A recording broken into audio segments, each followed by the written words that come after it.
আমি এখন কিছু সাগু নিয়েছি 1 কাপের মতো। এই সাগু দিয়ে সাগুর পায়েস রান্না করব। আমি এখন এই সাগু ভিজিয়ে পানি দিয়ে 5 মিনিট রেখে দেব। ওটা ওই যে গরম পানির মধ্যে দিয়ে দিয়েছি, ফুটন্ত গরম পানিতে।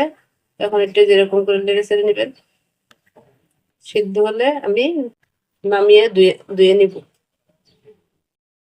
সাগু হয়ে গেছে, এখন আমি নামিয়ে ধুয়ে নিয়েছি সুন্দর করে পানি দিয়ে। আপনারা এরকম ধুয়ে নেবেন। আমি দুধ জাল করে রেখে দিচ্ছি আগেই চিনি দিয়ে। এখন আমি এটা ঢেলে দিব।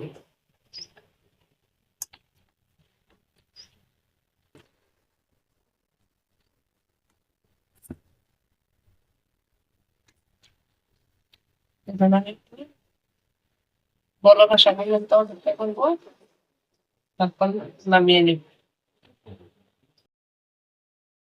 আমার পায়েস হয়ে গেছে, সাগুর পায়েস। এখন আমি নাড়াচাড়া দিচ্ছি, দেখুন কত সুন্দর দেখা যাচ্ছে। এখন আমি এটার মধ্যে আইসক্রিম, কিছু আইসক্রিম দিয়ে দিব। দিয়ে নাড়াচাড়া করে নিব। আস্তে আস্তে এটা মিক্সার করতে হবে।